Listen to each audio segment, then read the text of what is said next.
Everyone knows that crocodiles are extremely dangerous and strong creatures that can crush literally any opponent. But crocodiles themselves can be defeated. Which animals can defeat them, and how does it look like? You're about to find it out. In this episode, I'll show you animals that can defeat crocodiles and alligators. Let's go!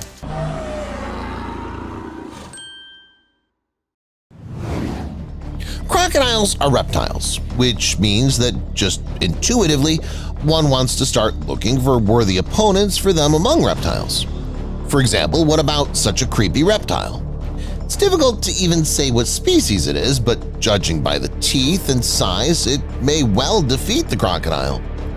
Moreover, it looks a lot like a crocodile. And in fact, these animals often fight with each other. One crocodile can be 100 times more dangerous than the other if one is trained all its life, hunted a lot, and lived in harsh conditions, and the second just relied on luck. These reptiles fight each other, and they fight hard.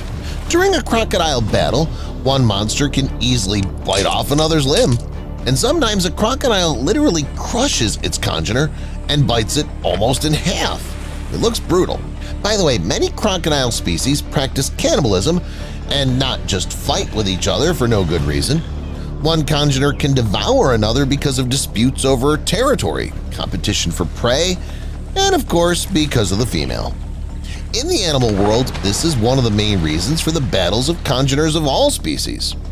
There's another reptile that can easily defeat a crocodile, and this is the Komodo dragon, the largest lizard on the planet, capable of growing up to 10 feet in length and weighing more than 287 pounds.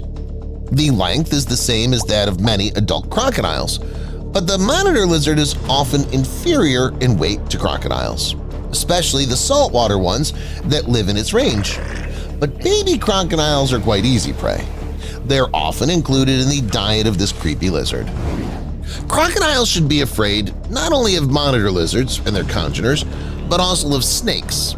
Venomous ones are unlikely to do anything to them. They simply won't bite through such a thick skin. But giants like the anaconda are a real threat to the toothy creatures. Anacondas don't hunt crocodiles, they hunt caimans.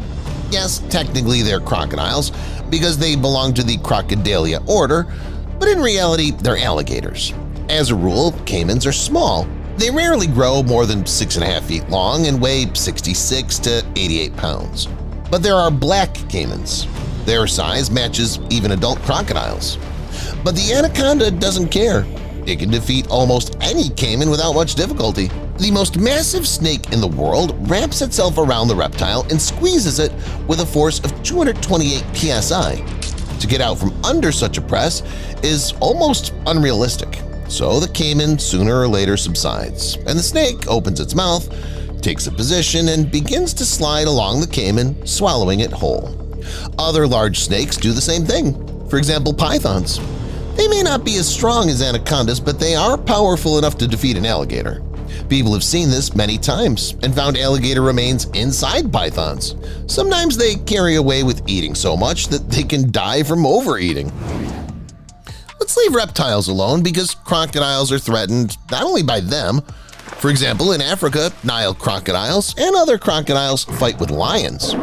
Both lions and crocodiles are experienced hunters, and each of them can injure each other or finish off the enemy. It all just depends on the place of the battle. If it happens in the water, the lion has almost no chance. It can only flee. To have a fight with a crocodile in its element for the big cat, which is not very fond of swimming, is a stupid idea and a death sentence. But if they fight on land, then the crocodile's in trouble. On land, this monster is not as agile as the lion. Plus, lions are social cats that live and hunt in prides. That means the crocodile is likely to be attacked by several predators at once. Yes, it's not fair to attack with a crowd, but this is wildlife. It's not fair at all. Lions have a powerful enough bite to bite through the crocodile's skin, and if they attack the reptile with a crowd, they can easily defeat it. By the way, biting in this case is the best tactic, because if the lion hits the crocodile with its paw, the crocodile can react, grab the big cat's paw with its teeth, and drag it to its body of water where it will deal with the offender. Elephant. Elephants are the largest land animals in the world. African bush elephants weigh on average from 3 to 5 tons, their length is 20 to 23 feet, and their height is 10 to 13 feet. They're larger than any crocodile in Africa, so the toothy creature prefers not to mess with them. Elephants in Africa are respected by everyone, including crocodiles. However, a crocodile can attack a baby elephant or try to grab an adult elephant's trunk and drag it into a body of water, but usually it's unsuccessful. Elephants don't mess with crocodiles either. They just don't need to. But if a situation arises and it is necessary to fight, the elephant will easily defeat the reptile. Usually, such situations arise in females which walk with their calves near water bodies. To protect the baby elephant, the female can preventatively trample the local crocodile and finish it off. This way, it'll be sure that at the watering hole, no one will bite its baby's trunk. The elephant is very powerful, and thanks to its incredible weight, it can crush the crocodile's skull with a single blow. No wonder crocodiles prefer to stay away from them and often flee when they see giants with trunks approaching. Otter. Everything is clear with the elephant. It's big, strong, and can defeat the crocodile for sure, but the otter? What's it doing here? That's what people who've only seen cute sea otters will think.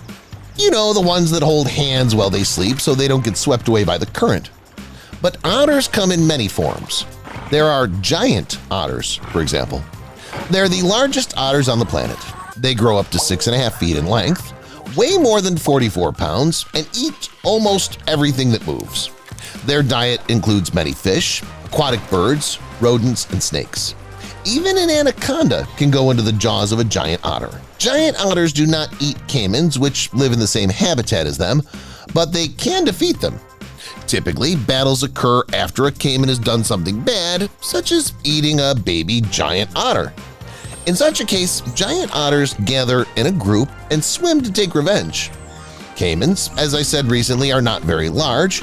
Many weigh only 66 to 88 pounds, and their length is about the same as that of giant otters. So for these predators, especially if they attack with a group, it's not a problem to deal with such a toothy animal. Otters bite the caiman, beat it, give it no peace, and eventually send it to Kingdom Come. Besides, these predatory creatures can defeat a jaguar, but that's another story. Speaking of jaguars, these spotted South American big cats also have a thing for caimans. Only if giant otters attack them to defend their territory or avenge a dead congener, the jaguar attacks caimans with one purpose: to finish them off and eat them. The jaguar is a master of stealthy attacks. It tries to always be inconspicuous and attack very suddenly. This is especially important when hunting caimans because they can just dive into the water. Jaguars are very good swimmers, but they're unlikely to catch up with a caiman underwater. In general, every second counts, and the jaguar doesn't show itself to the last moment. Sometimes the caiman recognizes that the jaguar is near when it's already biting it. The jaguar catches the predator by surprise and then bites through the skull or neck vertebrae, sometimes both. If everything's done great, the big cat neutralizes the alligator in seconds. The jaguar has very powerful jaws, and this helps it not only in the attack. After the prey's defeated, the spotted stealth master grabs the alligator with its teeth and can quickly climb with it on the hill, jumping. Just imagine how powerful the jaw must be for this. But the jaws of the jaguar's Asian relative, the tiger, are much more powerful. It's the largest cat in the world, not counting hybrid animals like the liger. The lone hunter has honed its skills to perfection, so it can defeat any opponent, including the crocodile. Yes, the crocodile. Because unlike the jaguar, which neighbors caimans, tigers live in habitats of huge crocodiles, including saltwater crocodiles, the largest in the entire world. If two such top predators do fight, the outcome will be about the same as in the case of lions. Crocodile is stronger in the water, and the predatory cat is stronger on land. And yet, lions have an advantage. They fight in prides, unlike the tiger, which is used to solving all problems on its own. But history knows several cases when one tiger managed to defeat a saltwater crocodile on land. Sharp claws and fangs, agility, strength, and insane reaction are a dangerous mix, even for such a top hunter as the saltwater crocodile. Hippo. And lastly, the one you've obviously been waiting for. Crocodiles and hippos are some of the most famous animal neighbors in the world. They happen to live in and around bodies of water, and like almost all neighbors, conflicts can arise between them. For example, crocodiles may attack baby hippos, seeing them as prey, and large male hippos may become aggressive toward their toothy neighbor. If a battle ensues, the crocodile almost never wins. The hippo's too large, its skin is 1.5 inches thick, so even such a toothy monster is not always able to bite through it. In addition, the hippo itself can bite the crocodile. Its mouth is open very wide and the crocodile can easily fit there and be bitten in half. But this rarely happens. In general, hippos and crocodiles coexist quite peacefully and neutrally, and can even jointly drive away potential opponents from the body of water. Sometimes even small snakes can pose a greater threat and be much scarier than large wild animals. Now I'll show you the most dangerous small snakes on the planet. The king cobra is the longest venomous snake on the planet. These creatures can grow up to 18 feet in length, and their venom is very powerful. However, the king cobra is not very aggressive and doesn't attack very often. The same cannot be said about the saw-scaled viper. The snake is small, only 20 inches in length, which is very modest by the standards of the creeping creatures, especially venomous ones. Nevertheless, it can be safely called the one that is 100 times more dangerous than the cobra because it's the deadliest snake on the planet. More people in the world die from its bites every year than from the bites of any other snakes. Despite its modest size, this snake boasts a supply of terrible venom, which acts on its prey in different ways. Sometimes the venom thickens the blood, which makes it viscous and sticky and eventually kills the prey. And sometimes the saw-scaled viper, on the contrary, reduces the level of blood clotting and the prey dies from blood loss. This happens often. About 1 in 5 people bitten by a saw-scaled viper dies. The saw-scaled viper is not too aggressive, so it won't attack right away, but the reptile doesn't intend to wait long either. When encountering a potential prey, the viper makes a warning rustling sound and wriggles. If a human or other creature doesn't retreat, the saw-scaled viper attacks at lightning speed and injects venom into its prey. The next animal in the episode is larger than the saw-scaled viper. Adult boomslangs grow up to 4 feet or even 5 feet in length, but it's still not so much compared to the cobra. This snake is very beautiful. African boomslangs are bright green, but there are also individuals of olive, brown, and black colors. It's better to stay away from such a beautiful creature because it's easy to piss it off. The boomslang is very aggressive, so it will attack anyone who happens to be near it without thinking. Chameleons suffer the most. This is the boomslang's favorite food, which it often hunts. But humans can also get it. If a human gets close to a boomslang, it will think it's threatened and may use its venom. In contrast to the venom of the saw-scaled viper, it's not so deadly. There are not so many cases of death from bites from boomslangs, but it's better not to tempt fate and not to disturb this bright creature. Arizona coral snake. Next, we have another bright and interesting snake. The Arizona coral snake belongs to the Elapids family, which means that it's venomous and dangerous by default. Its size is very modest. The length of these reptiles rarely exceeds 16 inches. Their torso is very thin and their head is small, but don't think that such a tiny one is safe. Small doesn't mean safe, and the Arizona coral snake proves this perfectly. Its venom has neurotoxic properties. When bitten, a person feels a sharp pain. Within half an hour, general symptoms of poisoning develop, from nausea and drowsiness to headache. But the worst is just ahead. Gradually, the venom affects the nervous system, a person's transmission of nerve impulses is disrupted, and cellular malfunctions occur. As a result, the activity of some vital nerve centers fade, and already, after a few hours, a prey may have problems with coordination and breathing, leading to death. Perengay's adder. The further we move, the smaller the snakes get. The Perengay's adder is the next of them, because its size isn't serious at all. On average, it grows up to 8 inches in length, although its torso is large enough, unlike that of the Arizona coral snake. It differs from many other snakes in its unusual style of movement. It slithers as if sideways. This looks very strange and can confuse both the prey of this adder and a tourist. While a person is watching the unusual crawling of the snake, it can sneak up, bite, and inject its venom. Fortunately for us, the Perengay's adder is not so dangerous. The snake's too small, so it can't finish us off. However, the same cannot be said about the small lizards that this reptile hunts. The Perengay's adder burrows into the sand, looks out for its prey, and attacks it sharply, injecting its venom. In 10 to 20 minutes after the attack, the prey finally stops showing signs of life, and the snake proceeds to its meal. There's another tiny viper in Africa, the Schneider's adder. It can be found in a small coastal area on the border of Namibia and South Africa. Scientists believe that it's not only the smallest adder but also the tiniest venomous snake in the world. Its length is only 7 inches. Despite this, the snake can cause serious problems not only to animals but also to people. After the bite of the Schneider's adder, severe pain and swelling appear, and the affected place changes its color. Symptoms last 3 to 4 days, the swelling gradually subsides, the pain goes away, and in a couple of weeks the wounds heal completely. To me, this snake does pretty good damage, considering its modest size. By the way, one will have to treat themselves because there's no antidote for the toxins of this small reptile yet. Speaking of small, I want to show you a record breaker among tiny snakes. There it is. This is the Barbados thread snake.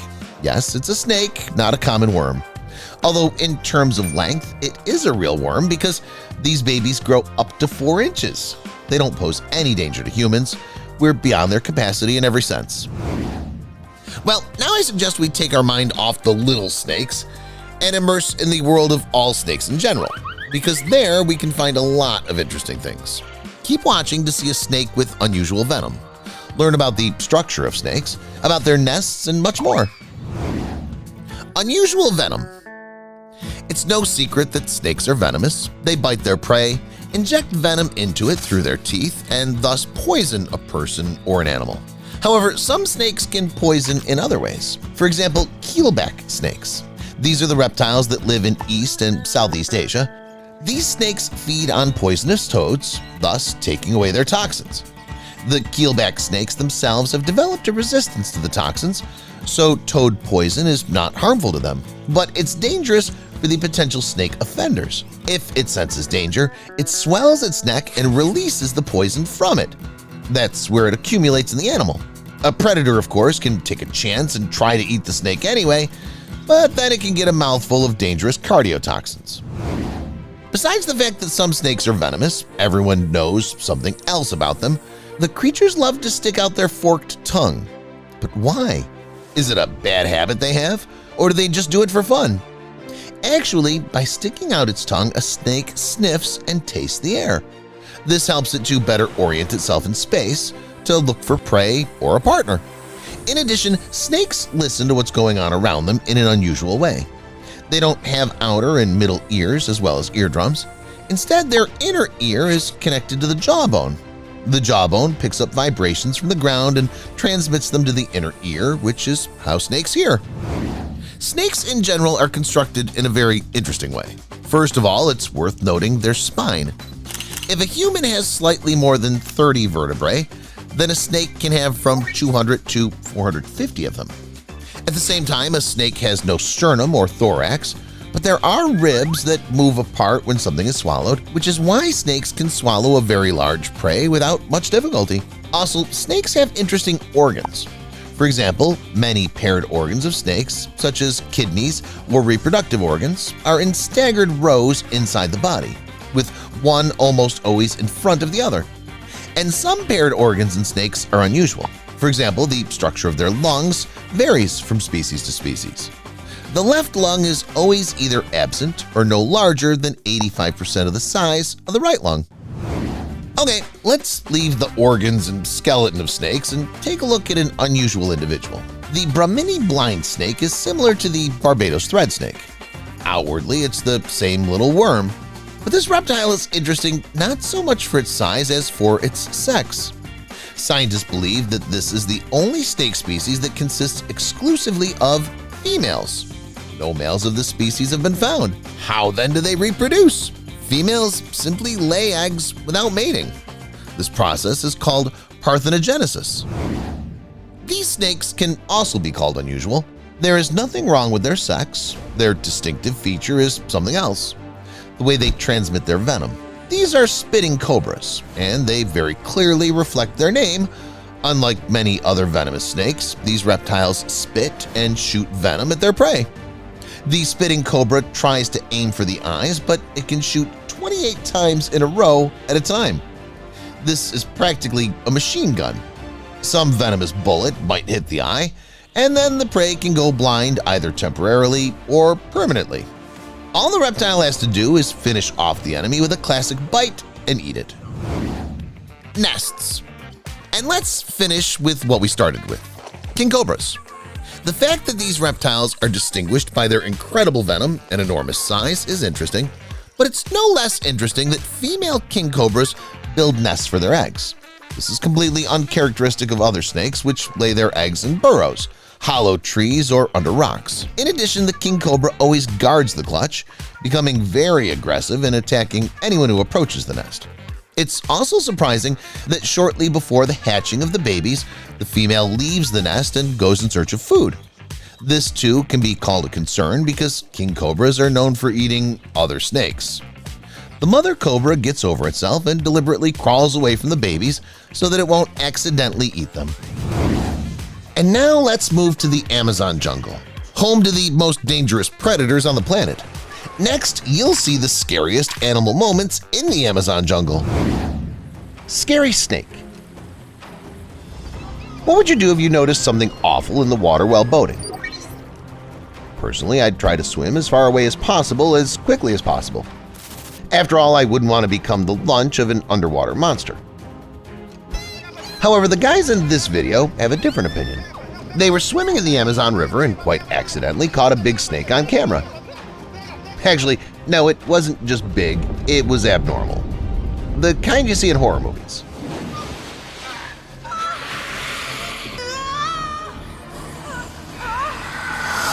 And what do you think? Maybe the tourists turned around and quickly swam away from it before it flipped their boat? No way! They circled around and went after the snake. The man grabbed it by its tail and tried to pull it out of the water. It wasn't possible to find out whether he succeeded. The shooting was interrupted in the process, and no one gave any comments after the video. In any case, the video turned out to be very epic. Write in the comments, how would you act in their place? It's interesting to know. Conversation by the river. What could be more pleasant? Standing around, talking about this and that, wetting your feet in the water. It's just amazing. Unless, of course, you're the guys from the following video who were at the Amazon and encountered a crocodile. It swam out of nowhere, and at first it seemed as if the crocodile was just going about its business and would just pass by. But then in a matter of seconds, everything fell into place. People noticed in the crocodile's eyes the desire to attack and dine on human meat. But something was stopping the crocodile from attacking. Maybe it thought it didn't have the strength to fight 3 adults at once. But crocodiles have their friends too. The second predator came to the rescue and, having much more confidence in its strength, began to rapidly advance on the people. It's amazing how they, too, didn't run away from the crocodile. Maybe they thought that in this case it would quickly run after them and everything would be only worse. Or maybe they were just not afraid of being attacked. In general, the cameraman's nerves are made of steel. It remains unknown how the situation ended, but since the video was posted on the internet, I'll assume everything is all right. Diving. Diving has always been a very extreme, dynamic, exciting, and energetic activity that attracts many people. It's especially cool to jump in the company of friends, somewhere in the countryside or even abroad, where unrealistically cool views open from a height and the feeling of free flight lasts for several seconds at once. Here, the atmosphere is less magical, but nevertheless, something made this walk memorable for a lifetime. Right. 2 guys were relaxing by the Amazon when suddenly one of them had the idea to go for a swim, jump right in, and cool off. The other, of course, pulled out his camera and started recording his friend. But as soon as he went underwater, because of the loud sound, he woke up real piranhas. They instantly became noticeable on the water and almost ate the tasty prey. By some miracle, the guy survived and made it out in time. Yeah, his whole life must have flashed before his eyes in that moment. Humpback whale. It was this creature that was found washed ashore. It was impossible to notice it in the thick foliage. This big carcass is visible to all and sundry, and of course attracts the attention of researchers. The whale was quickly taken to the scientists, who performed an autopsy to understand how the marine mammal passed away. According to one of the assumptions, the cause of death was its last walk near the beach. There, the whale swallowed plastic and it blocks its respiratory passages. That's actually what killed the creature. Also, it's a small size. Yes, in the world of whales, this is considered small. Now this size tells us that this is a small whale, the one that's supposed to swim next to its mother. For some reason, it got separated from it. Adults, by the way, reach up to 52 feet in length. That's all, guys. Which Amazon animal impressed you the most? Let me know in the comments. Thanks for watching, and see you later.